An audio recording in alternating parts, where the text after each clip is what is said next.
옛날 아주 먼 옛날에 호랑이가 담배를 피우고 산신령이 바둑을 두던 시절 깊은 상월자기에 늘품 마을이라 불리는 평화롭고 아늑한 곳이 있었습니다. 이 마을은 사방이 높은 산으로 병풍처럼 둘러싸여 있어 바깥 세상에 어지러운 소문이나 흉흉한 전쟁의 기운이 쉽게 스며들지 못하는 곳이었습니다. 맑은 계곡물이 마을을 휘감아 흐르고 봄이면 진달래가 온 산을 붉게 물들이며 가을이면 황금빛 들판이 넉넉함을 자랑하는 살기 좋은 고장이었지요. 그 중에서도 마을 한가운데 으리으리하게 솟은 기와집은 멀리서 보아도 단번에 눈길을 사로잡을 만큼 위세가 대단했는데 바로 이 고을의 만석군으로 소문난 김대감의 저택이었습니다. 김대감 댁은 99칸이나 되는 큰 집으로 소슬대문은 하늘을 찌를 듯 높았고 담장은 끝이 보이지 않을 정도로 길게 뻗어 있었습니다. 집 안에는 수많은 하인과 식솔들이 분주하게 오가며 하루를 보냈는데 그 중에서도 유독 사람들의 눈길을 끄는 사내 하나가 있었습니다. 그의 이름은 돌석이라 불리는 머슴이었는데 이름처럼 단단한 몸집에 바위 같은 뚝심을 가진 청년이었습니다. 돌석은 여느 머슴들과는 달리 말수가 적고 눈빛이 깊어 굳은 일을 도맡아 하면서도 불평 한마디 하는 법이 없었습니다. 마을 사람들은 그를 보며 천한 신부님에도 어딘가 범접할 수 없는 기품이 흐른다고 입을 모아 칭송하곤 했습니다. 돌석이 이 집에 처음 발을 들인 것은 10여 년 전 매서운 눈보라가 몰아치던 어느 겨울 밤이었습니다. 헐벗고 굶주린 어린 소년 하나가 대문 앞에 쓰러져 있는 것을 김대감이 거두어 주었는데 그 아이가 자라 지금의 듬직한 청년이 된 것이었지요. 자신의 부모가 누구인지 고향이 어디인지조차 기억하지 못하는 돌석에게 김대감 댁은 세상의 전부이자 목숨을 바쳐 지켜야 할 보금자리였습니다. 그는 새벽 달기 울기 전 가장 먼저 일어나 마당을 쓸고 소여물을 끓였으며 밤늦도록 사랑채의 군부를 지피는 등 집안의 대소사를 빈틈없이 챙겼습니다. 그의 손길이 닿는 곳마다 윤기가 흘렀고 대감댁 국가는 날로 풍성해져 갔습니다. 하지만 돌석의 마음 한구석에는 누구에게도 말하지 못한 애틋한 비밀이 하나 숨겨져 있었습니다. 그것은 바로 김대감의 고명딸인 연화 A씨를 향한 남모를 연모의 정이었습니다.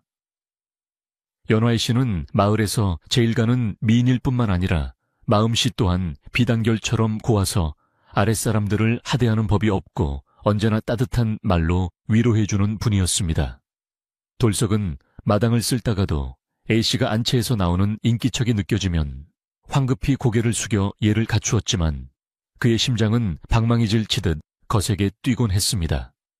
감히 올려다볼 수 없는 하늘 같은 존재였기에 그는 그저 먼 발치에서 A씨의 그림자만 밟아도 행복하다고 생각했습니다. 어느 화창한 봄날 돌석은 여느 때와 다름없이 뒷산에서 해온 장작을 패고 있었습니다. 도끼를 내리찍을 때마다 해적적 갈라지는 나무 소리가 마당을 울렸고 그의 구릿빛 등줄기에는 땀방울이 송골송골 맺혔습니다. 그때 안채 쪽 담장 너머로 은은한 꽃내음과 함께 연화 A씨의 웃음소리가 들려왔습니다. 돌석은 잠시 도끼질을 멈추고 그 소리에 귀를 기울였습니다. A씨는 몸종과 함께 화단에 핀 봄꽃들을 구경하고 계신 듯 했습니다. 돌석은 흐르는 땀을 소매로 닦으며 자신이 패는 이 장작이 A씨가 머무는 방을 따뜻하게 데워줄 것이라는 생각만으로도 고단함이 씻은 듯이 사라지는 것을 느꼈습니다. 그때 집안의 최고령 하인인 박노인이 곰방대를 물고 돌석의 곁으로 다가와 앉았습니다. 박노인은 돌석이 어릴 적부터 그를 친손자처럼 아껴주던 분으로 집안 사정은 물론 마을 돌아가는 형편까지 훤히 꿰뚫고 있는 사람이었습니다. 박노인은 혀를 차며 걱정스러운 목소리로 말을 건넸습니다. 돌석아, 너도 들었느냐? 저 건너 마을 최 진사댁에서 우리 A씨를 며느리로 달라고 매파를 보냈다더구나. 그 집 아들놈 행실이 개차반이라 소문이 자자한데 대감마님께서 심기가 몹시 불편하신 모양이야. 돌석은 그 말을 듣는 순간 가슴이 철렁 내려앉는 것 같았지만 짐짓 태연한 척 다시 도끼를 잡았습니다. 최진사는 인근 고을에서 땅 부자로 소문난 양반이었으나 성정의 사나움과 탐욕스러움으로 악명이 높은 자였습니다. 그의 아들 또한 아비의 성격을 빼닮아 술과 노름을 일삼으며 아랫사람들을 괴롭히기로 유명했습니다. 그런 집안으로 귀하디귀한 연화 A씨가 시집을 가게 된다면 불행은 불보듯 뻔한 일이었습니다. 돌석은 손에 쥔 도끼자루가 부서질 듯 꽉 움켜쥐었습니다. 자신의 신분이 비천하여 A씨를 지켜줄 힘이 없다는 사실이 그토록 원통할 수가 없었습니다. 그는 아무 말 없이 장작만 묵묵히 패고 또 팼지만 머릿속은 온통 R씨에 대한 걱정으로 가득 찼습니다.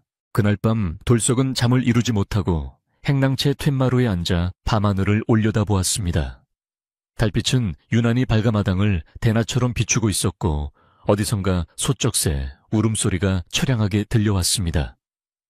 그는 품속 깊이 간직해온 낡은 비단 주머니를 꺼내 들었습니다. 이것은 그가 처음 대감댁 대문 앞에 쓰러져 있을 때부터 지니고 있던 유일한 물건이었습니다.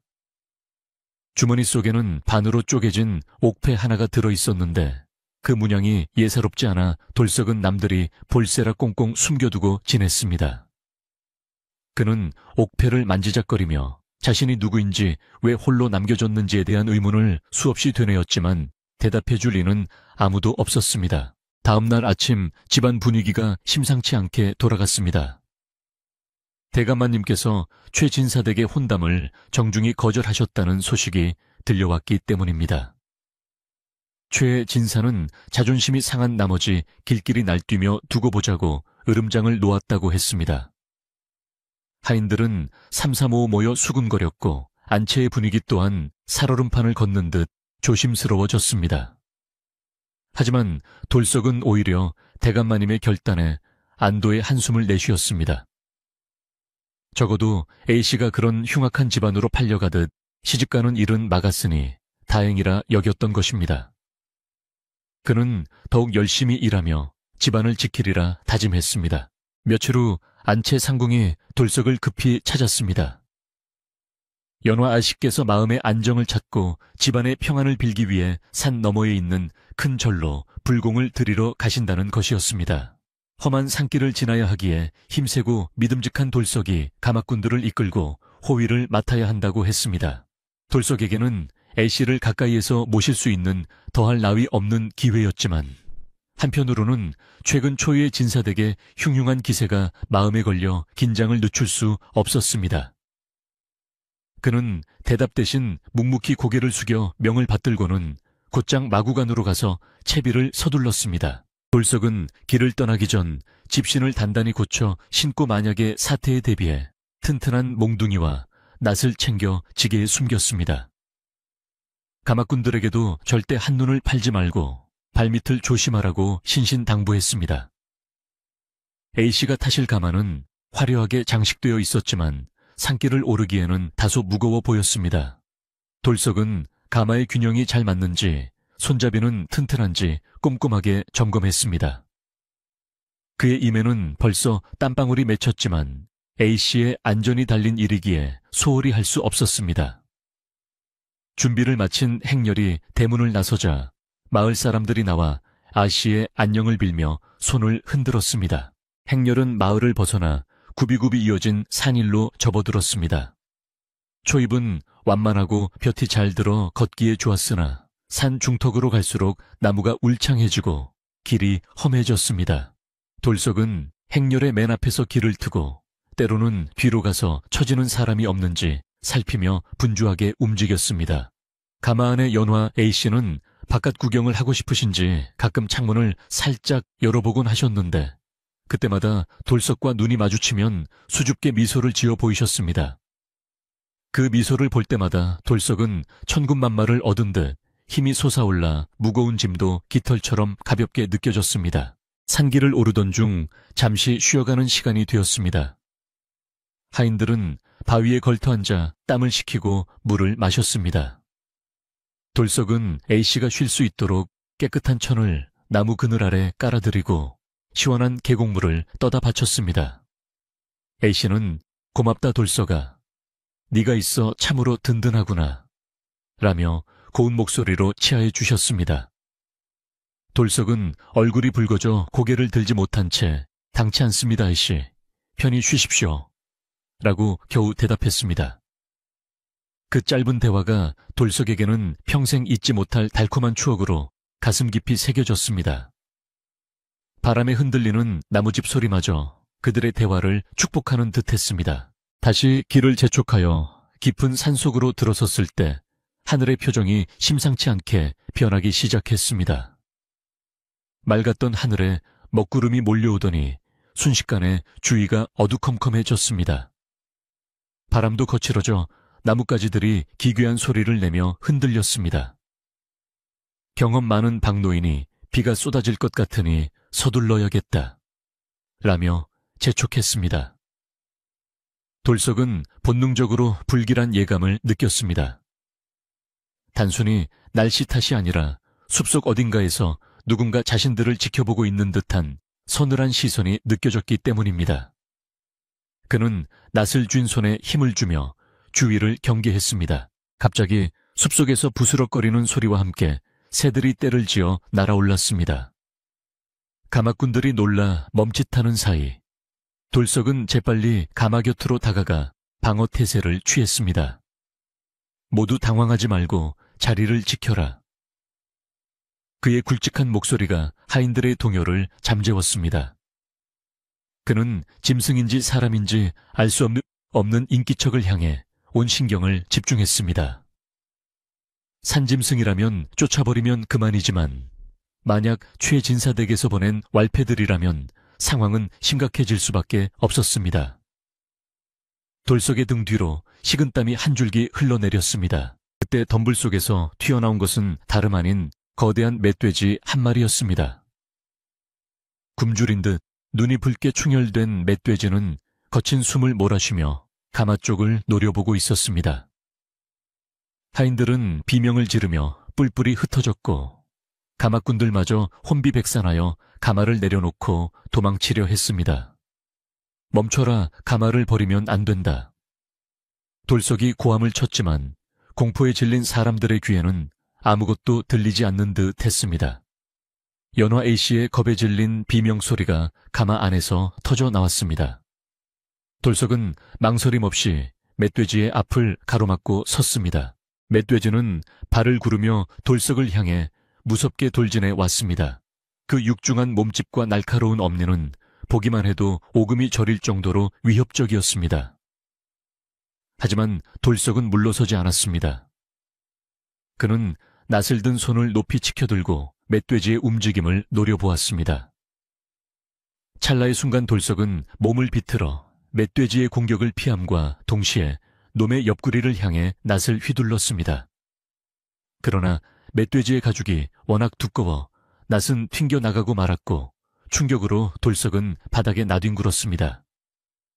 멧돼지는 방향을 틀어 다시 돌석에게 달려들 태세를 갖추었습니다. 절체절명의 순간 돌석은 재빨리 일어나 주변에 있는 굵은 나뭇가지를 집어들었습니다.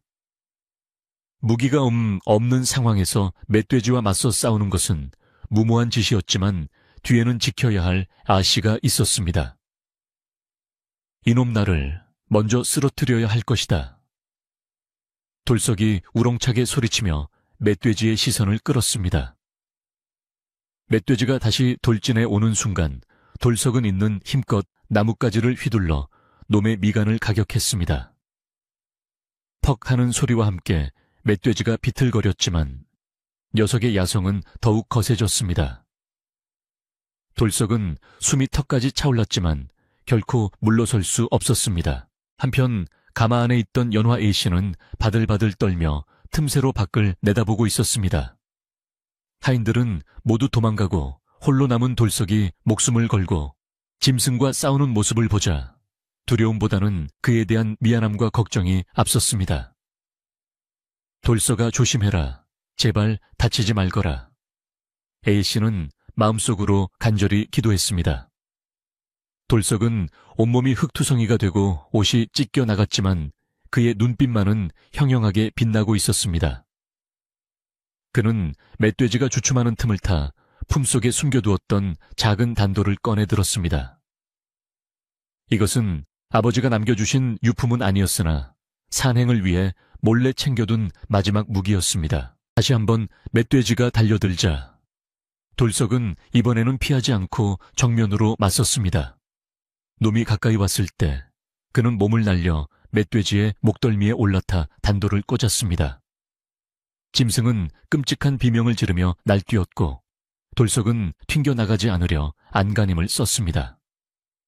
흙먼지가 피어오르고 거친 숨소리가 뒤엉킨 사투 끝에 마침내 멧돼지는 무릎을 꿇고 쓰러졌습니다. 돌석은 그제야 멧돼지 위에서 내려와 거친 숨을 몰아쉬며 바닥에 주저앉았습니다. 그의 손은 부들부들 떨리고 있었지만 시선은 곧장 감아 쪽을 향했습니다.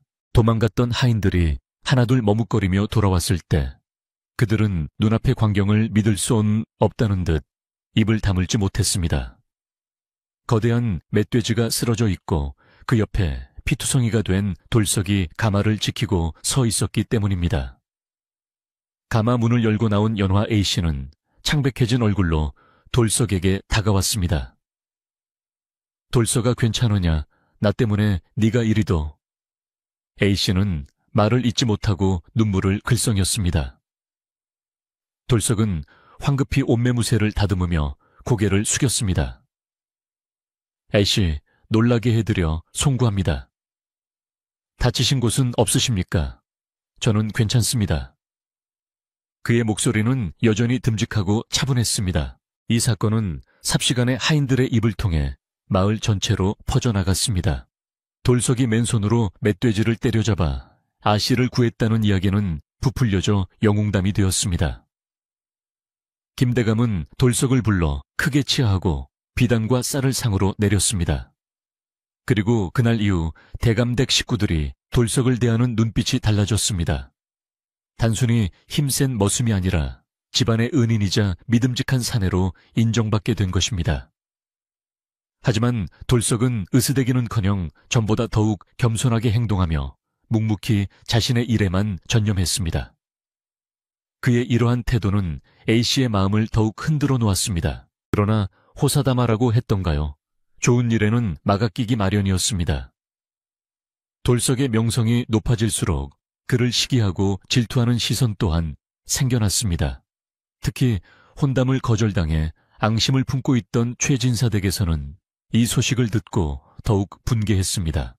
천한 머슴 주제에 양반댁 규수를 구했다는 사실이 그들의 자존심을 긁어놓은 것입니다.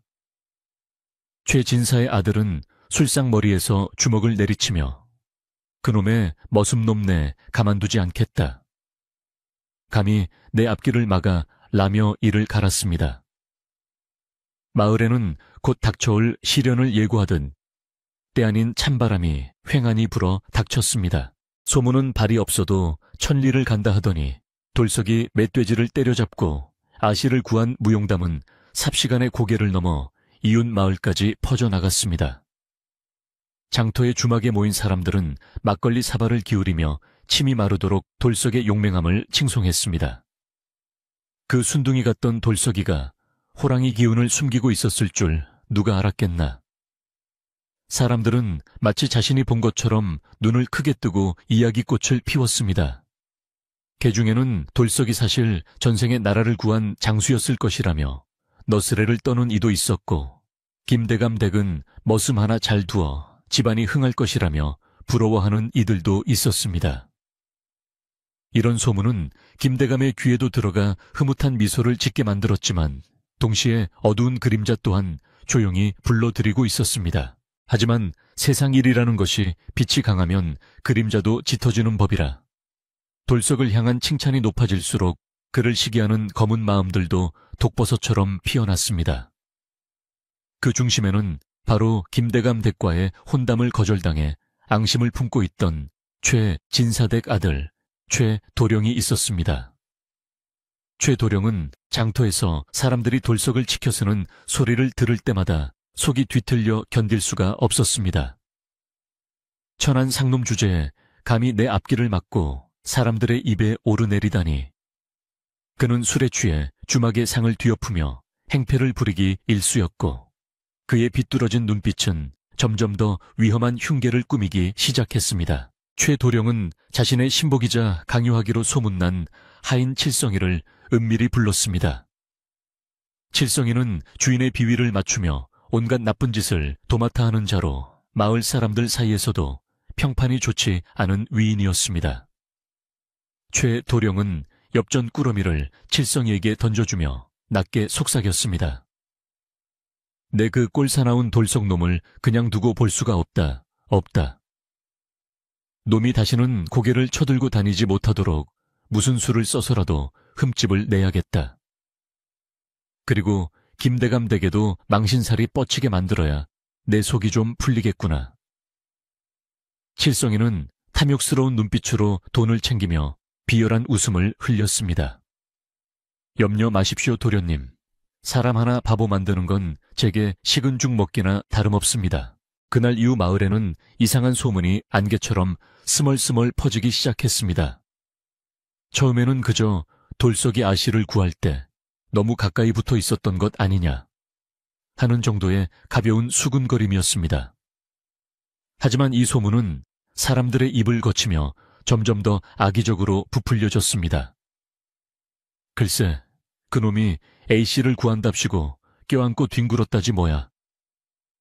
남녀가 유별한데 아무리 위급해도 천한 것의 손이 양반댁 규수의 몸에 닿았으니 A씨의 정절에 흠이 간 게 아니겠어.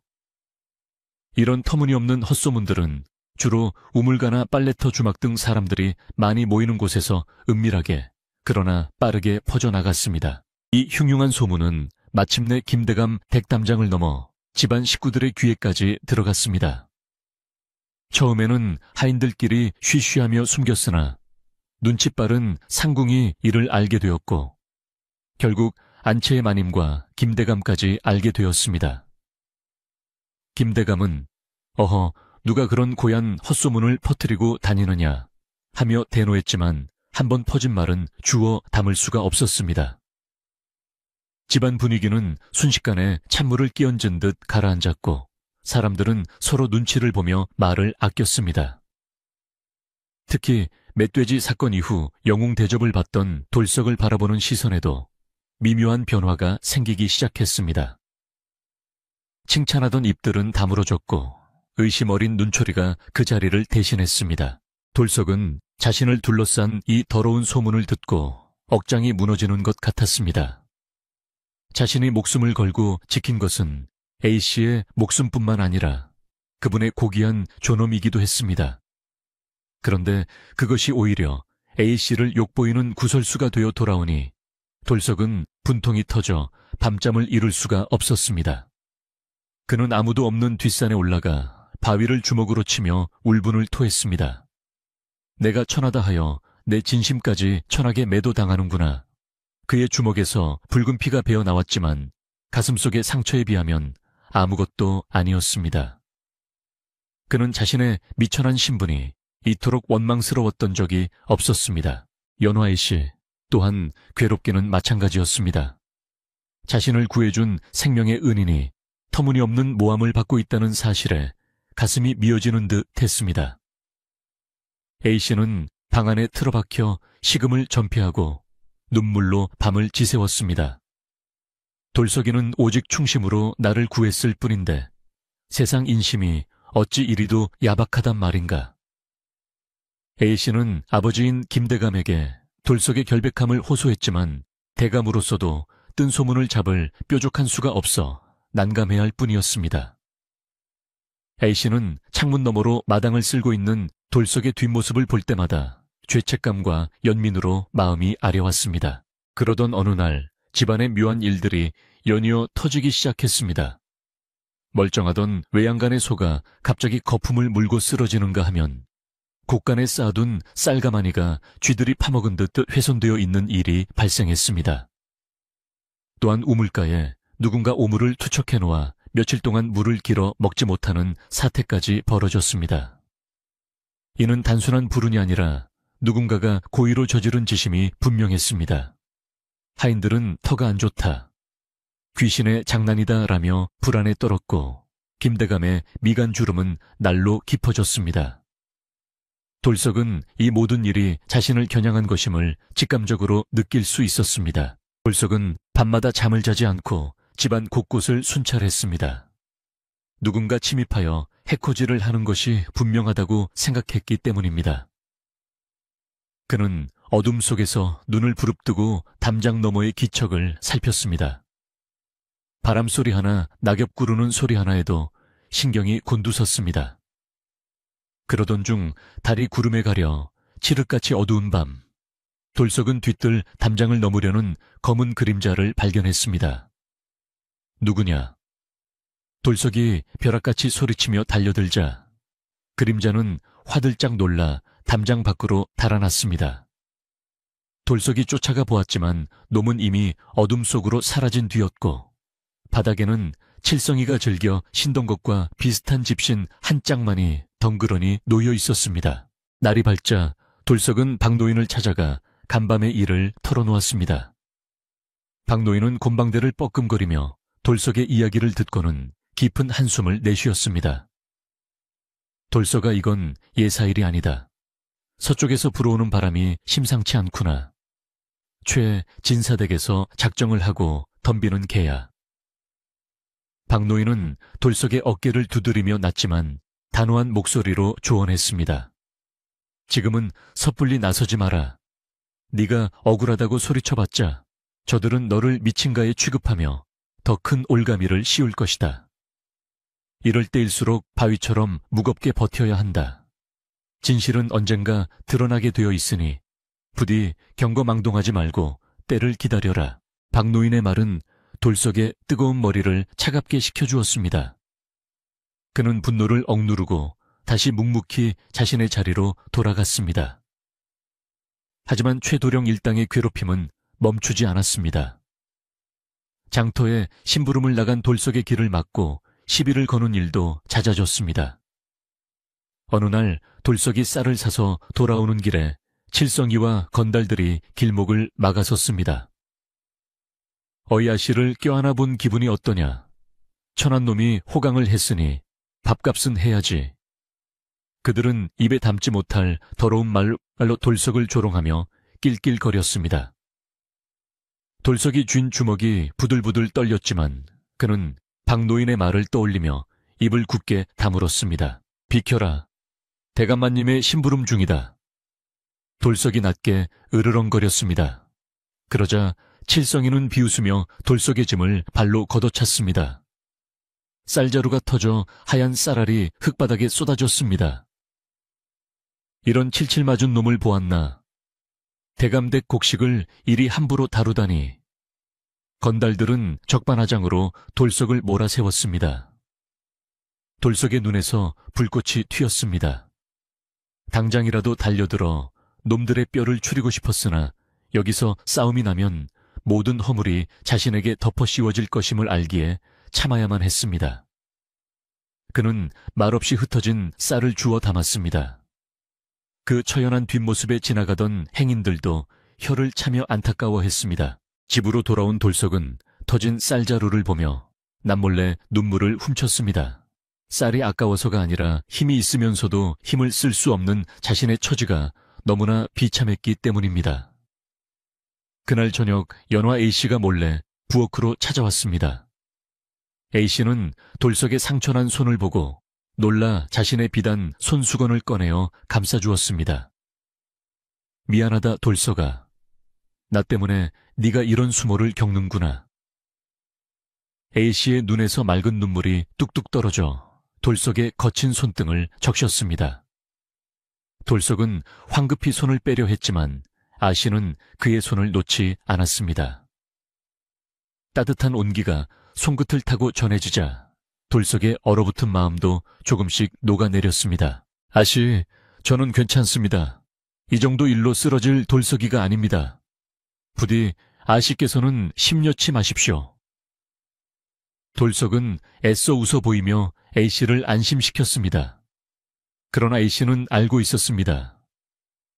돌석이 얼마나 힘겹게 참고 있는지, 그 듬직한 어깨가 얼마나 무거운 짐을 지고 있는지 말입니다. A씨는 마음속으로 다짐했습니다. 무슨 일이 있어도 이 고마운 사람을 지켜주겠다고. 두 사람 사이에 흐르는 공기는 이전보다 더 애틋하고 깊어졌습니다. 비록 말로 다 하지 못했지만 서로를 향한 신뢰와 연정은 고난 속에서 더욱 단단해지고 있었습니다. 계절은 어느덧 여름으로 접어들어 무더위가 기승을 부리기 시작했습니다. 하지만 늘품 마을의 분위기는 날씨와는 정반대로 살벌하기만 했습니다. 가뭄이 들어 논바닥이 거북이 등처럼 갈라지기 시작했고 인심도 흉흉해졌습니다. 최진사는 이 가뭄마저 돌석 탓으로 돌리며 마을 사람들을 선동했습니다. 부정이 탄 놈이 마을에 있으니 하늘이 노한 것이다. 그놈을 쫓아내야 비가 올 것이다. 어리석은 사람들은 그 말에 동요하기 시작했고 김대감 댁 대문 앞에는 돌석을 내쫓으라는 방이 붙기도 했습니다. 김대감은 혀를 차며 무지한 사람들을 탓했지만 여론은 점점 악화되어 갔습니다. 그러던 어느 날 해질 무렵 한 늙은 스님이 김대감 댁을 찾아왔습니다. 허름한 승복에 다 떨어진 집신을 신은 그는 대문 앞에서 시주를 청했습니다. 돌석은 비록 마음이 괴로웠으나 배고픈 이를 그냥 보내는 법이 없어 자신의 몫으로 나온 저녁밥을 덜어 스님에게 대접했습니다. 스님은 밥을 맛있게 비우고는 돌석의 얼굴을 한참이나 뚫어지게 쳐다보았습니다. 그리고는 알듯 모를 듯한 미소를 지으며 말했습니다. 자네 관상이 참으로 기이하구려. 진흙 속에 묻힌 옥과 같아. 지금은 흙탕물을 뒤집어 쓰고 있으나 곧 큰 불이 껍질을 태우고 찬란한 빛을 드러낼 것이네. 돌석은 스님의 말이 무슨 뜻인지 몰라 고개를 갸웃거렸습니다. 큰 불이라니요? 무슨 말씀이십니까? 스님은 그저 허허 웃으며 자리에서 일어났습니다. 때가 되면 알게 될 것이야. 다만 불을 두려워하지 말고 맞서야 귀한 것을 얻을 수 있음을 명심하게. 스님은 지팡이를 짚고 표표히 사라졌습니다. 돌석은 스님의 뒷모습을 보며 가슴 한구석이 서늘해지는 것을 느꼈습니다. 큰 불이라는 단어가 머릿속을 맴돌며 떠나지 않았습니다.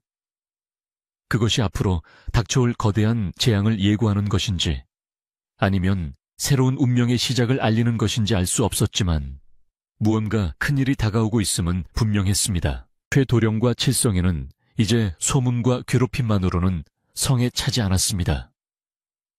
김대감이 끄떡도 하지 않고 돌석을 감싸자 그들은 더욱 극단적인 방법을 강구하기에 이르렀습니다. 안 되겠습니다, 도련님. 이대로 가다간 죽 쏘서 개주는 꼴이 되겠습니다. 아주 확실하게 끝장을 봐야지요. 칠성이가 음흉한 목소리로 속삭였습니다. 최의 도령은 붉게 충혈된 눈으로 고개를 끄덕였습니다. 그래, 김대감 대기 잿더미가 되어 쫄딱 망해버리면 연화 A씨도 별수 없이 나한테 오지 않겠느냐. 오늘 밤 바람이 거세게 불터이니 일을 벌이기 딱 좋겠구나. 악마의 속삭임이 어둠 속에서 춤을 추었습니다. 그날 밤은 유난히 바람이 심하게 불었습니다. 나뭇가지들이 비명을 지르며 흔들렸고 하늘에는 구름이 잔뜩 끼어 달빛조차 비치지 않았습니다. 마을의 개들이 이유 없이 지저댔고 공기 중에는 매캐한 냄새가 섞여 있는 듯 했습니다.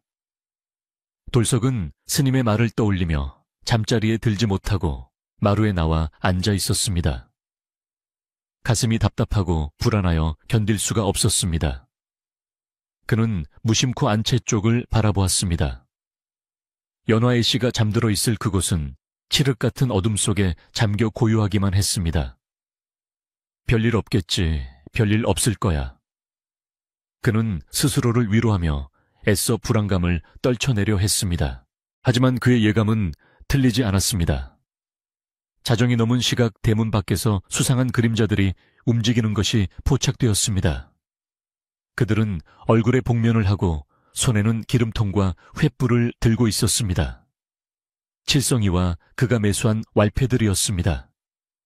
그들은 소리 없이 담장을 넘어 사랑채 뒤편으로 접근했습니다. 말라붙은 장작더미에 기름을 붓고 불을 붙일 준비를 마쳤습니다. 바람은 그들의 악행을 돕기라도 하듯 더욱 거세게 몰아쳤습니다. 칠성이는 비릿한 미소를 지으며 횃불을 장작더미에 던졌습니다. 잘 가라 돌서가. 그리고 김대감 댁의 영화도 이것으로 끝이다. 순식간에 붉은 불길이 솟아올랐습니다. 건조한 날씨와 강한 바람을 타고 불은 맹렬한 기세로 사랑채를 집어삼키기 시작했습니다. 불이야 불이야. 누군가의 다급한 외침이 고요한 밤의 정막을 깼습니다. 돌석은 그 소리에 용수철처럼 튀어나갔습니다. 밖으로 나오자마자 눈에 들어온 것은 밤하늘을 붉게 물들이며 타오르는 거대한 화염이었습니다. 불길은 이미 사랑채를 넘어 안채로 향하고 있었습니다. A씨, 돌석의 입에서 비명 같은 외침이 터져 나왔습니다. 사람들은 당황하여 우왕좌왕하고 있었고 불길은 걷잡을 수 없이 커져만 갔습니다. 하인들은 물동이를 나르며 불을 끄려 했지만 역부족이었습니다. 불길은 마치 살아있는 괴물처럼 춤을 추며 집안을 휩쓸었습니다. 김대감은 속옷 차림으로 뛰쳐나와 발을 동동 구르며 소리쳤습니다. 안채에 연화가 있다. 내 딸을 구해라. 하지만 불길이 너무 거세어 누구도 감히 안채로 접근할 엄두를 내지 못했습니다. 안채는 이미 화염에 휩싸여 무너지기 일보 직전이었습니다. 사람들은 공포에 질려 뒷걸음질 쳤습니다. 절망적인 상황 모두가 포기하려던 그때였습니다. 돌석은 스님이 말했던 큰 불이 바로 이것임을 깨달았습니다. 그리고 자신이 무엇을 해야 하는지도 본능적으로 알았습니다. 그는 주저 없이 우물가로 달려가 물 한 동이를 머리부터 발끝까지 뒤집었었습니다. 차가운 물이 온몸을 적셨지만 그의 심장은 용광로처럼 뜨겁게 타올랐습니다. 비켜라, 내가 들어간다. 돌석은 사람들을 해치고 불타는 안채를 향해 돌진했습니다. 돌서가 안 된다, 죽으러 가는 게야. 박노인이 그의 옷자락을 잡고 말렸지만 돌석은 그 손을 뿌리치고 불길 속으로 뛰어들었습니다. 그의 눈에는 오직 불 속에 갇혀 있을 아씨의 모습만이 아른거렸습니다. 맹렬한 불길이 돌석을 집어삼킬 듯 덤벼들었지만 그는 굴하지 않고 불바다를 헤치고 나아갔습니다. 뜨거운 열기가 피부를 태우고 매운 연기가 숨을 막아왔지만 그는 멈추지 않았습니다. 사랑하는 이를 구하기 위해 그리고 자신의 운명을 개척하기 위해 돌석은 두 번째로 목숨을 건 사투를 시작했습니다. 그의 낡은 옷 속 비단 주머니에 든 옥패가 불빛을 받아 기이하게 반짝였습니다. 마치 이제 곧 세상에 드러날 진실을 예고하듯이 말입니다. 마을 사람들은 숨을 죽이고 불길 속으로 사라진 돌석의 뒷모습을 바라보며 간절히 기도했습니다. 밤은 깊어가고 불길은 더욱 거세게 타올랐습니다. 맹렬한 화만은 마치 굶주린 짐승처럼 입을 벌리고 김대감 댁의 안채를 집어삼키고 있었습니다. 시뻘건 불길이 밤하늘을 태울 듯이 치솟아 올랐고 기둥이 무너져 내리는 굉음은 사람들의 비명소리마저 잠재워 버렸습니다.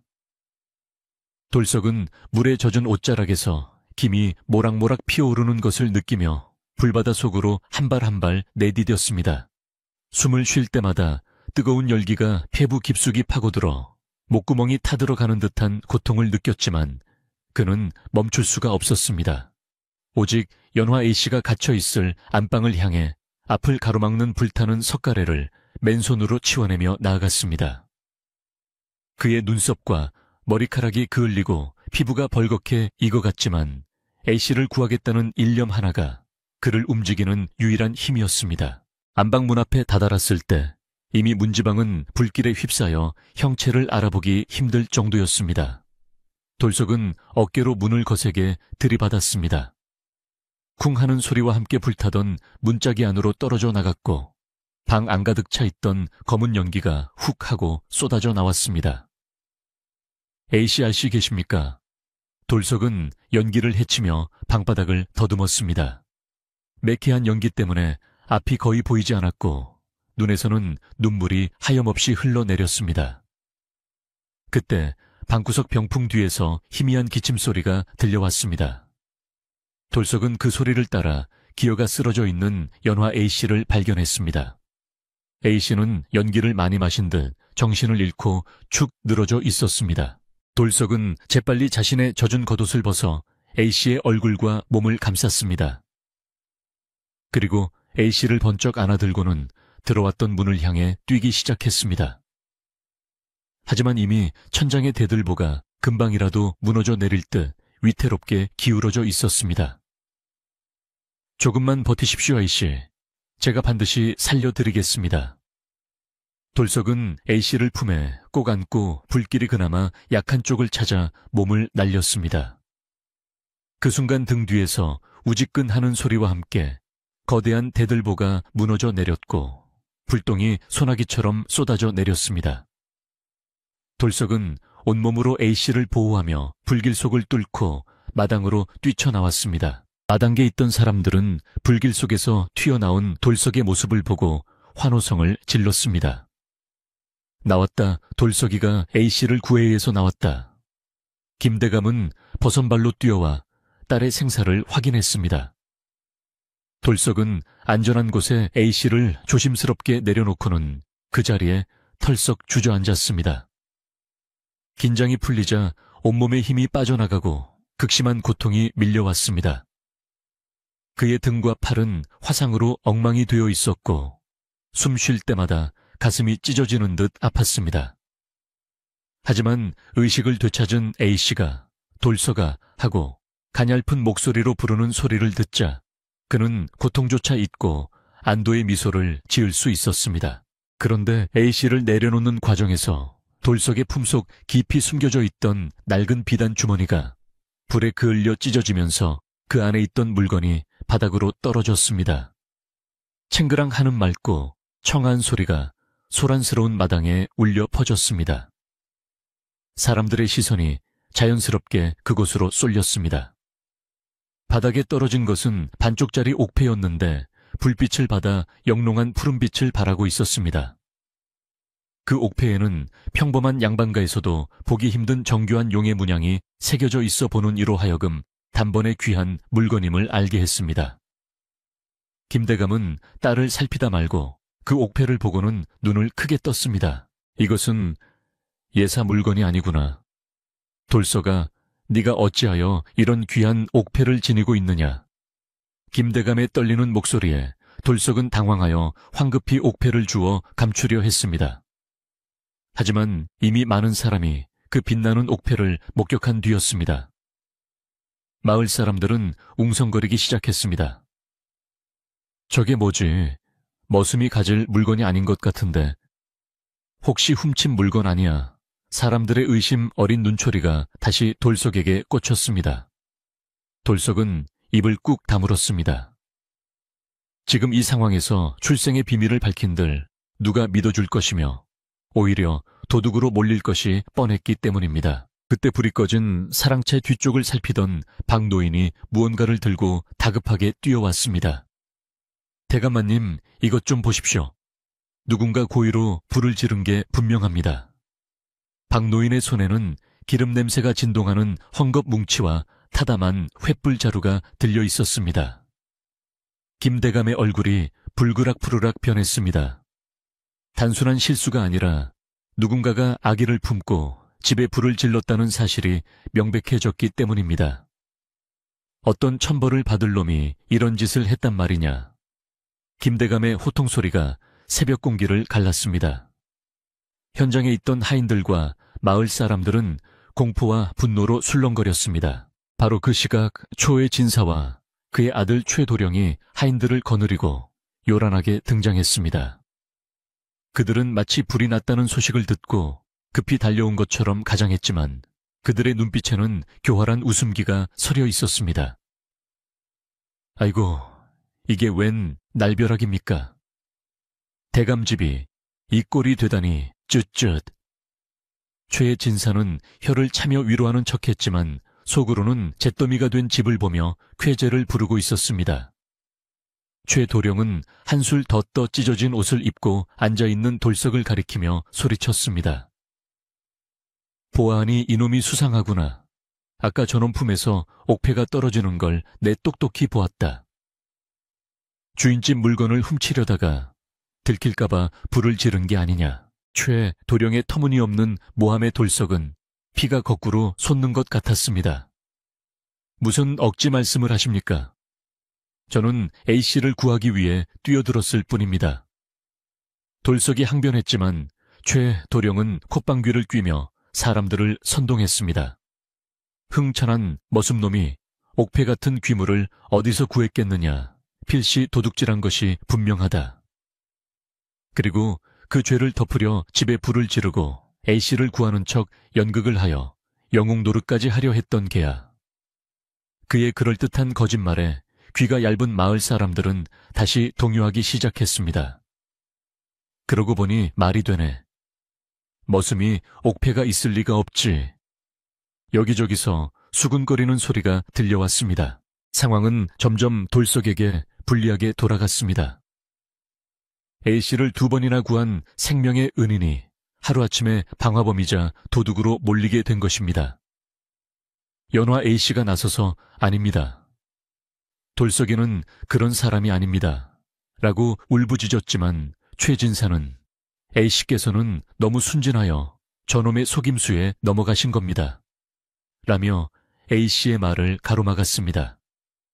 김대감조차 혼란스러운 표정으로 돌석과 옥패를 번갈아 바라보며 갈피를 잡지 못했습니다. 옥패의 출처를 밝히지 못하면 돌석은 꼼짝없이 누명을 쓰고 관하로 끌려가거나 멍석마리를 당할 위기에 처했습니다. 돌석은 억울함의 주먹을 꽉 쥐었습니다. 손톱이 살을 파고들어 피가 맺혔습니다. 그는 자신이 간직해 온 옥패가 오히려 자신을 옥죄는 올가미가 될 줄은 꿈에도 몰랐습니다. 그러나 그는 더 이상 물러설 곳이 없음을 깨달았습니다. 이제는 숨겨왔던 진실을 밝히고 정면으로 맞서야만 A씨와 자신을 지킬 수 있었습니다. 그는 고개를 들어 최 도령과 최진사를 똑바로 쳐다보았습니다. 그의 눈빛은 이전의 순박한 머슴의 눈빛이 아니었습니다. 마치 맹수가 먹잇감을 노려보듯 날카롭고 강렬한 기운이 뿜어져 나왔습니다. 도련님 말씀을 삼가십시오.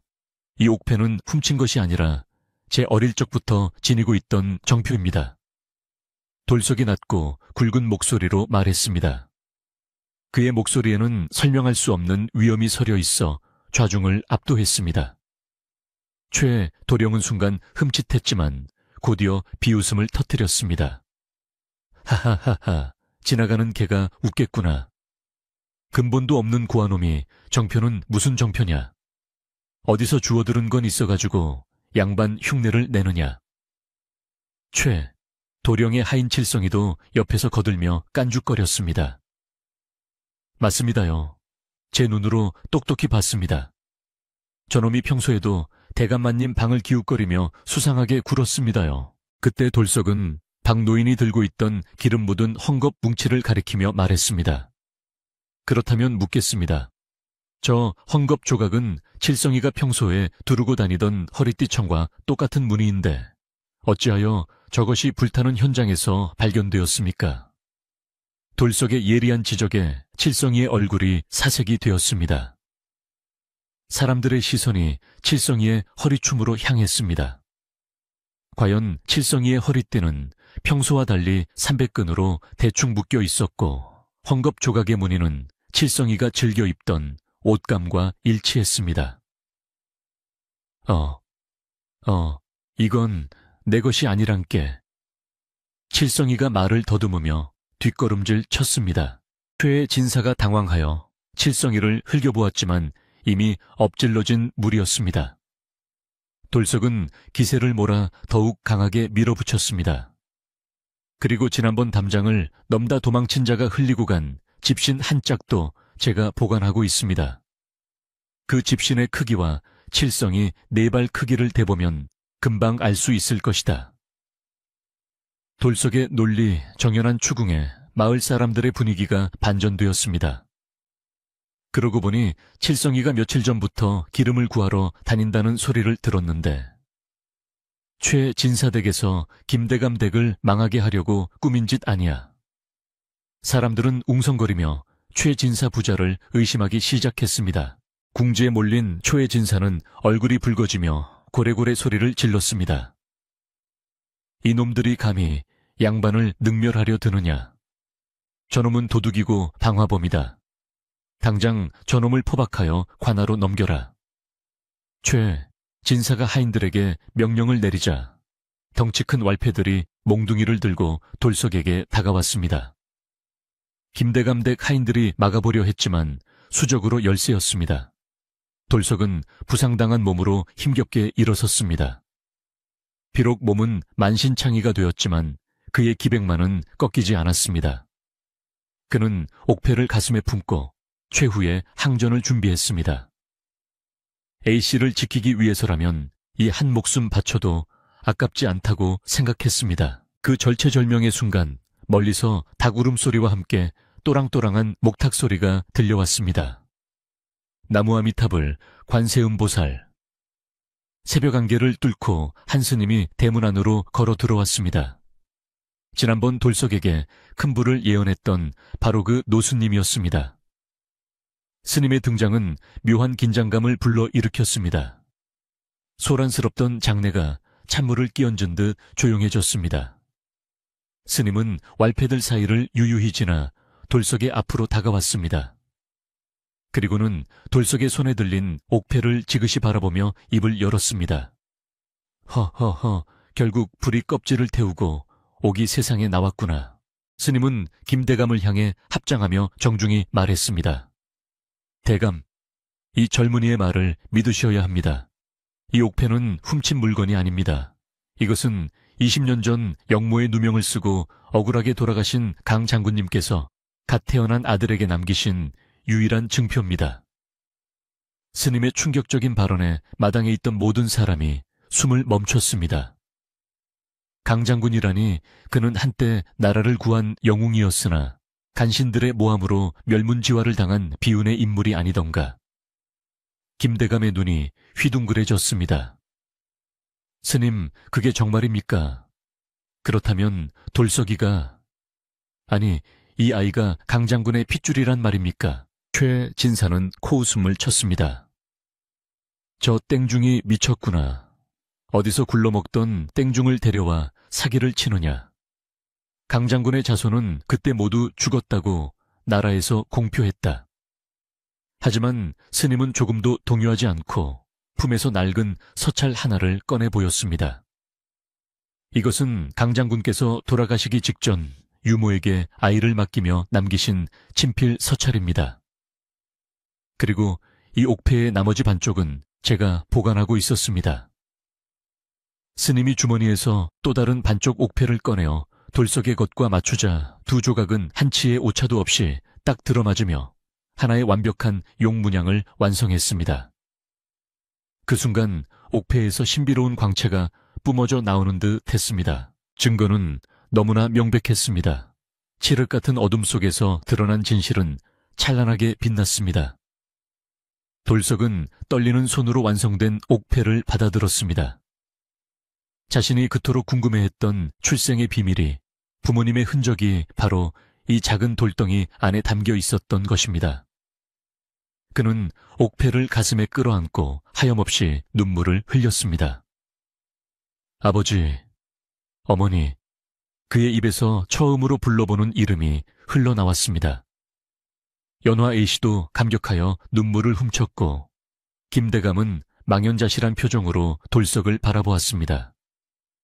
자신이 거둔 머슴 아이가 사실은 옛 벗이자 존경하던 장군의 아들이었다니 운명의 장난치고는 너무나 기가 막힌 일이었습니다. 최진사와 최도령은 사색이 되어 뒷걸음질 쳤습니다.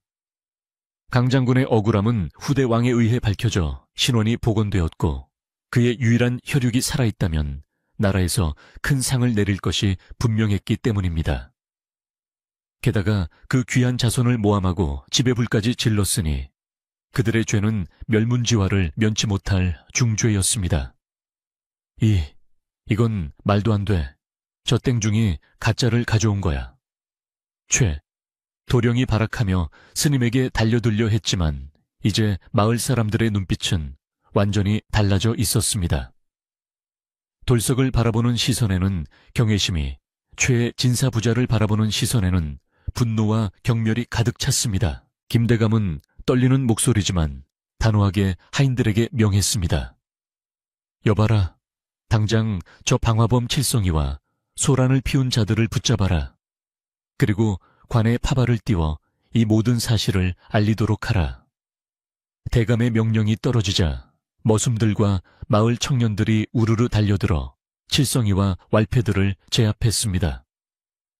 최 진사와 최 도령은 쥐구멍이라도 찾고 싶은 심정으로 고개를 숙였습니다. 돌석은 천천히 몸을 일으켰습니다. 이제 그는 더 이상 머슴 돌석이 아니었습니다. 강 장군의 아들 강건우로서 당당하게 세상 앞에 선 것입니다. 그의 뒤로 아침 해가 붉게 떠오르며 폐허가 된 집터와 사람들을 비추기 시작했습니다. 밤새 계속된 어둠과 혼란이 거치고 새로운 아침이 밝아오고 있었습니다. 날이 밝아오자 마을 어귀에서부터 요란한 말발굽 소리와 함께 관아의 포졸들이 들이닥쳤습니다. 김대감 댁에서 일어난 화재와 심상치 않은 소동이 관에까지 보고된 것이었습니다. 사또는 위험 있는 표정으로 마당에 들어서서 잿더미가 된 집안꼴과 상처 입은 사람들을 둘러보았습니다. 밤새 공포에 떨었던 마을 사람들은 사또의 등장에 비로소 안도의 한숨을 내쉬며 길을 터주었습니다. 사또는 김대감과 스님, 그리고 죄인처럼 무릎 꿇려 있는 최진사 일당 마지막으로 당당히 서 있는 돌석을 차례로 바라보았습니다. 이제 이 모든 소란의 잘잘못을 가리고 진실을 명명백백히 밝힐 심판의 시간이 다가온 것입니다. 사또는 먼저 스님에게서 반으로 갈라진 옥패 2조각을 건네받아 세밀하게 살펴보았습니다. 햇빛 아래 드러난 옥패의 문양은 왕실에서 하사한 물건이 아니면 감히 새길 수 없는 정교한 용의 형상이었습니다. 사또는 고개를 끄덕이며 스님이 내놓은 강 장군의 친필 서찰과 관에 보관된 옛 기록들을 대조해 보았습니다. 숨소리조차 들리지 않는 긴장된 침묵 속에서 사또의 입이 열렸습니다. 틀림없구나. 이 옥패와 필체는 고 강 장군의 것이 명백하다. 또한 조정에서는 이미 강 장군의 억울함을 풀고 그 후손을 찾으라는 어명이 내려져 있던 터였다. 사또의 선언에 김대감은 감격하여 눈시울을 붉혔고 마을 사람들은 탄성을 질렀습니다. 사또의 시선은 이제 서슬퍼렇게 최진사와 최도령 그리고 칠성이에게로 향했습니다. 내 이놈들 양반의 탈을 쓰고 어찌 이토록 비열한 짓을 저질렀단 말이냐. 남의 집에 불을 지르고 충직한 이를 모함하여 죽이려 하다니 이는 하늘이 용서치 않을 대역죄니라. 최진사는 사시나무 떨듯 떨며 사사또 억울합니다. 저놈들이 꾸민 자작극입니다. 라며 끝까지 발뺌하려 했습니다. 그러나 사또는 칠성이의 허리띠와 현장에서 발견된 헝겊 조각 그리고 돌석이 제시한 집신을 증거로 들이밀었습니다. 움직일 수 없는 증거 앞에 최의 진사의 얼굴은 흑빛이 되어 더 이상 변명조차 할 수 없게 되었습니다. 특히 칠성이는 사또의 호통에 기가 눌려 그만 모든 것을 실토하고 말았습니다. 사살려 주십시오. 저는 그저 최 도령님이 시키는 대로 했을 뿐입니다. 불을 지르면 돈을 주겠다고 하여 칠성이의 자백은 최진사 부자의 악행에 쐐기를 박았습니다. 최 도령은 칠성이를 발로 차며 이 배신자놈 하고 소리쳤지만 포졸들이 달려들어 그들을 포박했습니다. 사또는 엄숙한 목소리로 판결을 내렸습니다. 최진사와 그 아들은 재산을 몰수하고 먼 섬으로 유배를 보낼 것이며 방화를 저지른 하인들은 곤장을 치고 관노로 삼을 것이다. 다시는 이 마을에 발을 붙이지 못하게 하라. 포졸들이 최진사 일당을 줄줄이 엮어 끌고 나가자 마을 사람들은 그 뒤통수에 대고 소금을 뿌리며 환호했습니다. 알터니가 빠진 것 같다. 이제야 마을의 평화가 찾아오겠구나. 사람들은 그동안 최진사 댁의 횡포에 눌려 살았던 소름을 씻어내듯 기뻐했습니다. 악인들이 사라진 김대감 댁 마당에는 비로소 맑은 아침 햇살이 가득 쏟아졌습니다. 비록 집의 절반이 타버려 흉물스럽게 변했지만 사람들의 마음속에 드리워졌던 검은 먹구름은 말끔히 걷히고 희망찬 기운이 감돌기 시작했습니다. 이것은 단순한 권선징각을 넘어 마을 전체가 정화되는 순간이기도 했습니다. 재판이 끝나고 사또가 돌아가자 김대감은 돌서가니 이제는 강건우라는 본명을 찾은 청년 앞에 정중히 고개를 숙였습니다. 내 자네를 알아보지 못하고 그동안 머슴으로 부렸으니 이 죄를 어찌 갚아야 할꼬. 자네 부친과는 비록 왕래는 없었으나 마음으로 깊이 존경하던 분이었네. 부디 이 늙은이를 용서하게. 평생을 주인으로 모셨던 대감마님의 사과의 돌석은 황급히 맞절을 올렸습니다. 대감마님, 당치 않습니다. 갈 곳 없는 저를 거두어 먹여주시고 재워주신 은혜가 하늘보다 높습니다. 신분이 바뀌었다 한들 대감마님은 제게 영원한 아버지 같은 분이십니다. 돌석의 겸손하고 따뜻한 말에 김대감은 눈물을 글썽이며 그의 손을 맞잡았습니다. 주변에서 지켜보던 하인들과 마을 사람들도 눈시울을 붉혔습니다. 신분이 귀해졌음에도 거만해지지 않고 지난날의 은혜를 잊지 않는 돌석의 인품은 옥패보다 더 밝게 빛나 보였습니다. 연화 A씨는 멀발치에서 이 모습을 지켜보며 가슴 벅찬 감동을 느꼈습니다. 자신이 연모했던 사내가 이토록 훌륭한 사람이라는 사실이 자랑스러웠고 이제는 신분의 벽이 사라져 그와 당당히 마주할 수 있다는 사실에 가슴이 콩닥거렸습니다. 두 사람의 시선이 허공에서 마주치자 A씨의 볼은 복사꽃처럼 붉게 물들었습니다.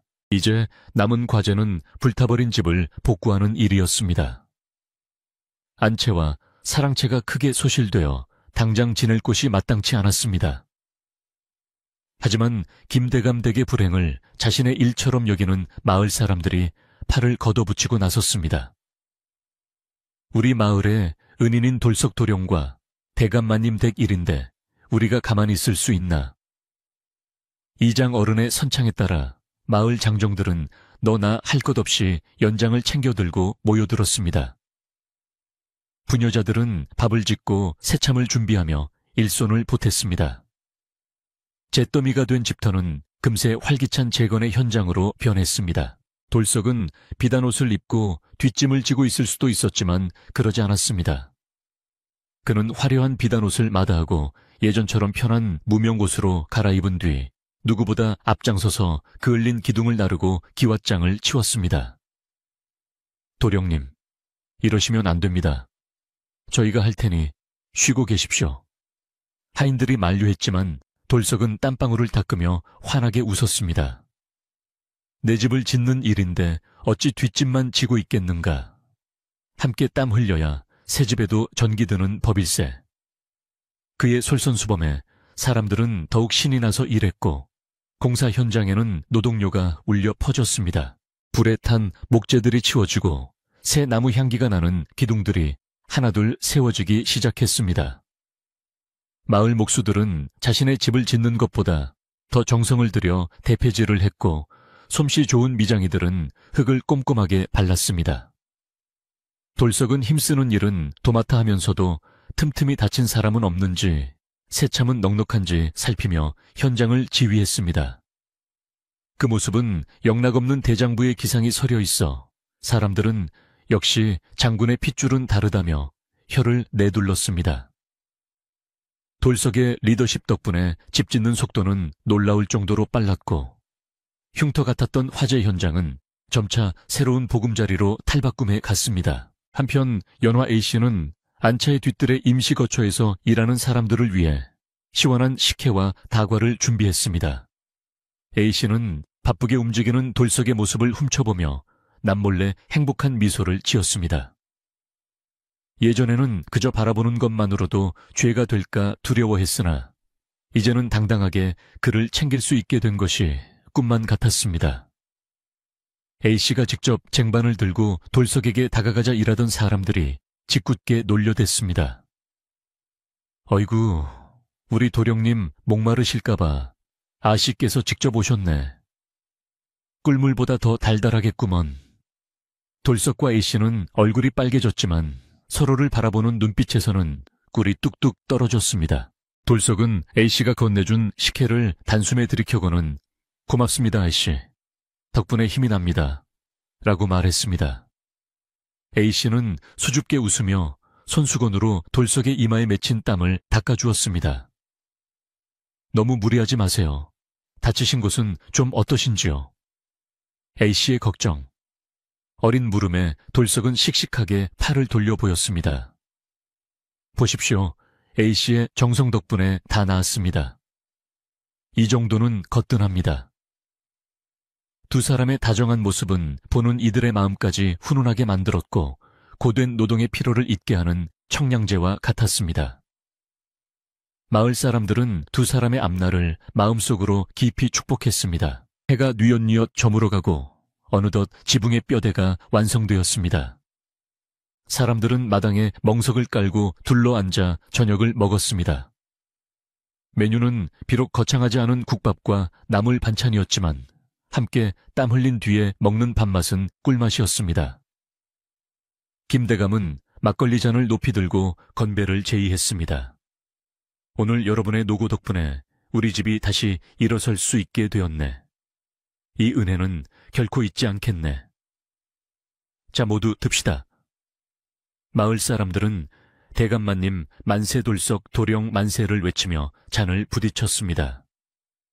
웃음꽃이 만발한 저녁 식사 자리는 그 어떤 잔치보다 흥겹고 따뜻했습니다. 식사가 끝나고 밤이 깊어지자 사람들은 하나둘 집으로 돌아갔습니다. 북적거렸던 마당에는 다시 고요가 찾아왔지만 예전의 적막함과는 다른 평온함이 감돌았습니다. 새로 다듬은 나무 냄새와 흙 냄새가 밤공기에 섞여 은은하게 퍼져나갔습니다.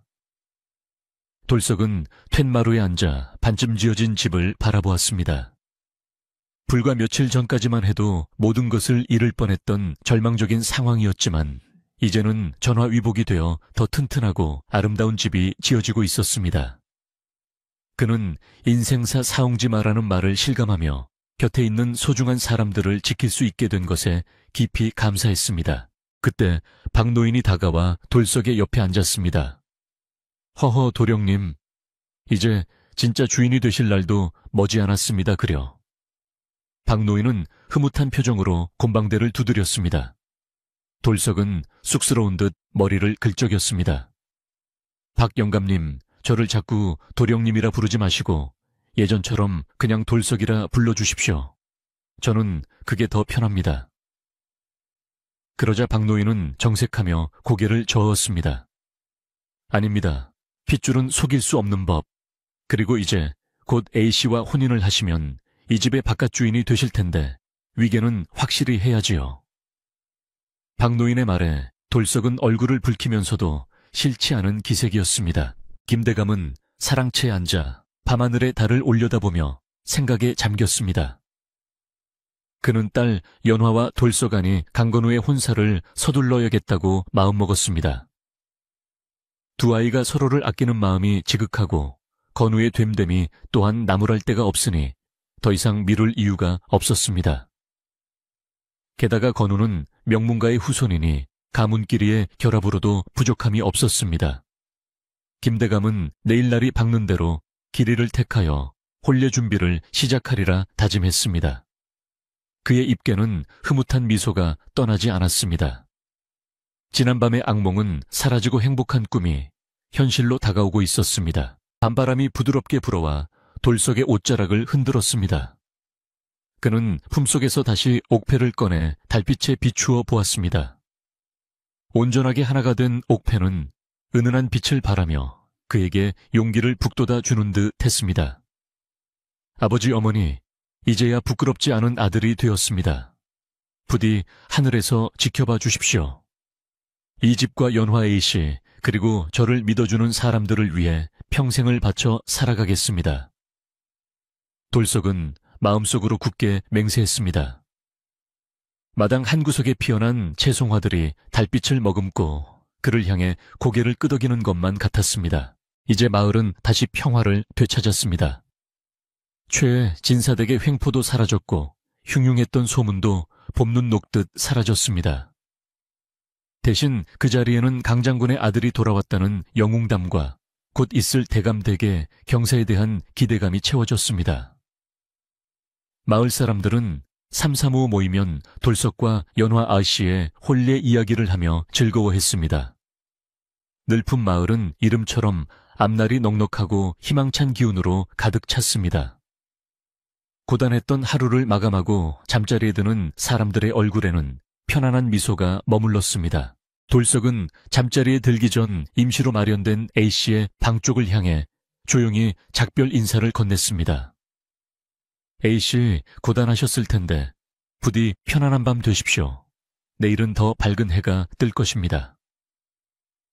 방 안의 등불은 꺼졌지만 아씨 또한 잠 못 이루고 창가에 기대어 돌석이 있는 쪽을 바라보고 있었을 것입니다. 두 사람의 마음은 보이지 않는 끈으로 단단히 연결되어 그 어떤 시련도 갈라놓을 수 없는 견고한 사랑으로 완성되어 가고 있었습니다. 고요한 상월마을 풀벌레 소리만이 자장가처럼 울려 퍼지는 밤이었습니다. 늘품 마을에 다시금 황금빛 가을이 찾아왔습니다. 지난 여름의 화마가 핥히고 간 상처는 마을 사람들의 땀방울과 정성으로 말끔히 씻겨 내려갔고 김대감 댁자리는 예전보다 더욱 튼튼하고 아늑한 새 기와집으로 채워졌습니다. 새로 올린 대들보는 웅장함을 자랑했고 기와장 하나하나에는 마을 사람들의 축복이 서려 있어 햇살을 받을 때마다 눈부시게 반짝였습니다.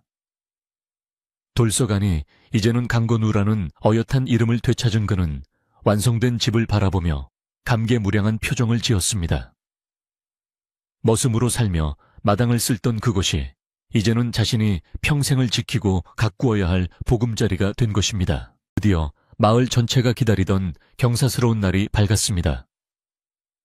바로 강건우와 연화 A씨의 혼례식이 열리는 날이었습니다.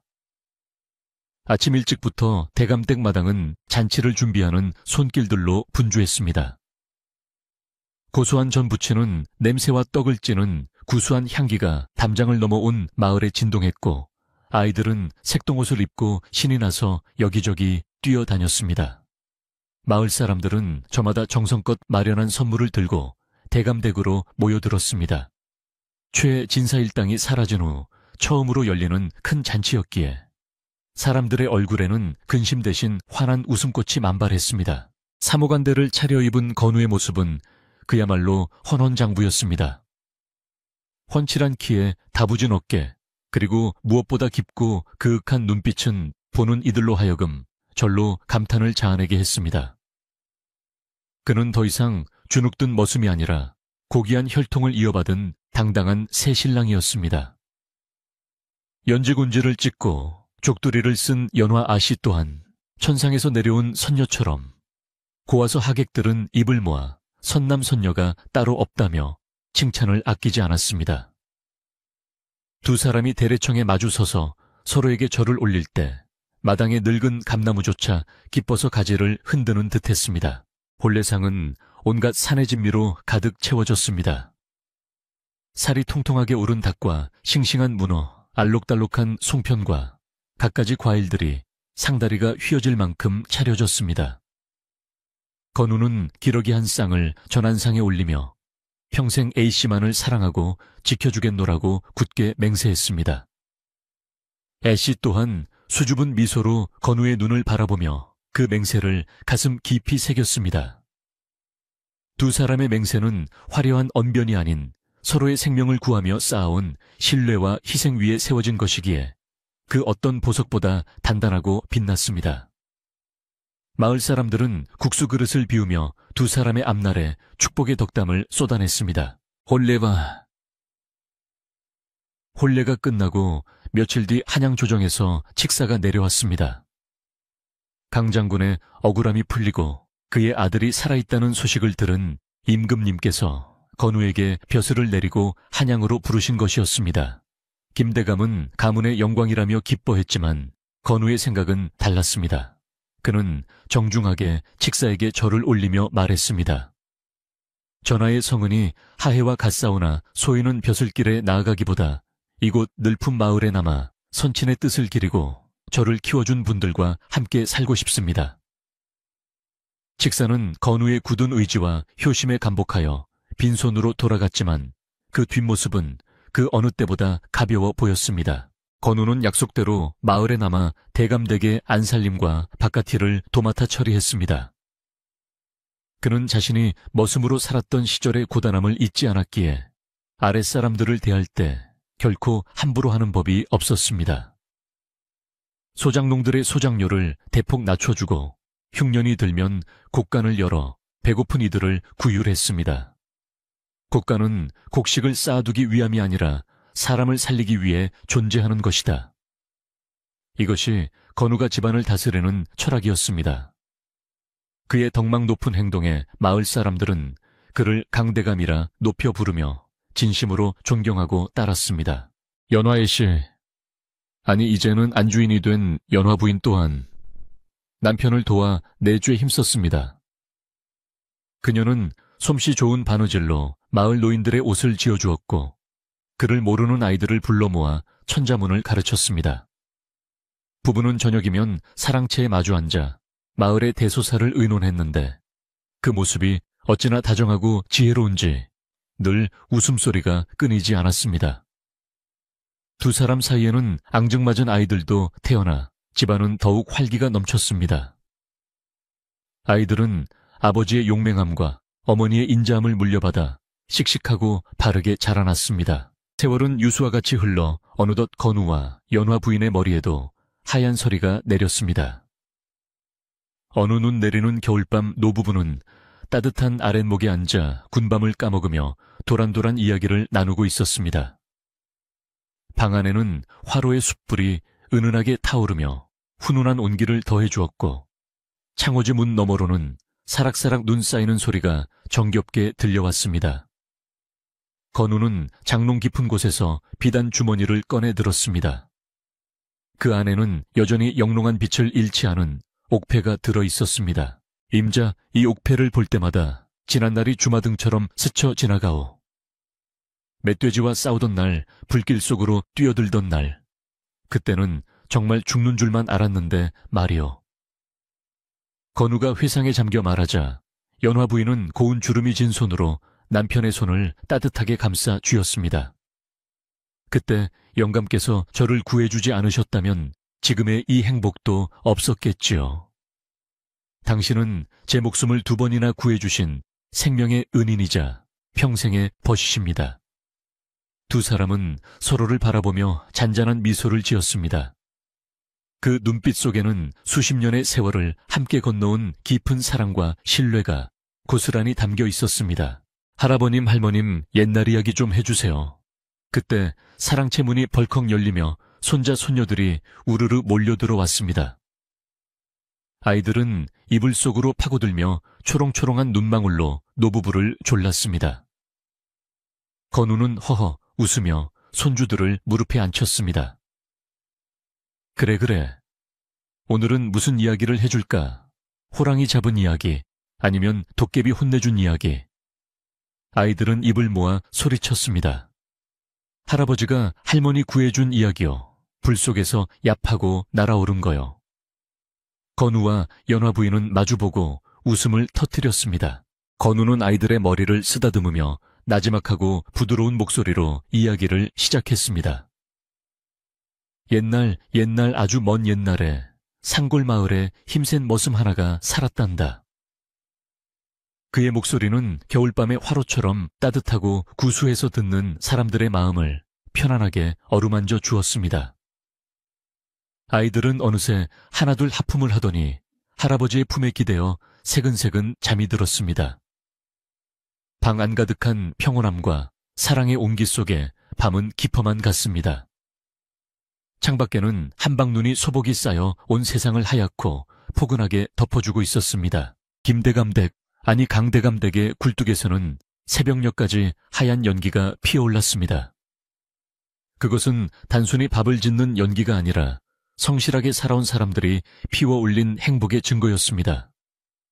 온갖 고난과 역경을 이겨내고 진실한 사랑과 정의를 지켜낸 두 사람의 이야기는 늘품 마을을 넘어 거저 고개를 넘고 물을 건너 먼 곳까지 전해졌습니다. 그리고 고단한 하루를 마친 사람들의 머리맡에서 희망과 용기를 주는 따뜻한 옛날 이야기가 되어 오늘날까지도 전해져 내려오고 있답니다. 이제 창밖을 보십시오. 어둠이 짙게 깔리고 세상이 고요히 잠든 시간입니다. 돌서기가 멧돼지를 물리치고 불길을 헤쳐나왔던 것처럼 여러분의 삶에 닥친 어려움도 언젠가는 물러가고 반드시 따뜻한 봄날이 찾아올 것입니다. 그러니 오늘 밤은 아무 걱정하지 말고 건우와 연화 부인이 집힌 따뜻한 아랫목에 누워있다고 상상하며 편안한 마음으로 눈을 감으시길 바랍니다. 저기 들판을 지나 불어오는 바람소리가 자장가처럼 들리지 않나요? 근심도 걱정도 모두 내려놓고 깊고 포근한 잠의 세계로 빠져들 시간입니다. 맑은 꿈 꾸시고 내일 아침에는 개운하고 상쾌한 몸으로 일어나시기를 바랍니다. 저 이야기꾼도 이제 그만 물러가 여러분의 꿈길을 지키는 든든한 파수꾼이 되겠습니다. 부디 안녕히 주무십시오.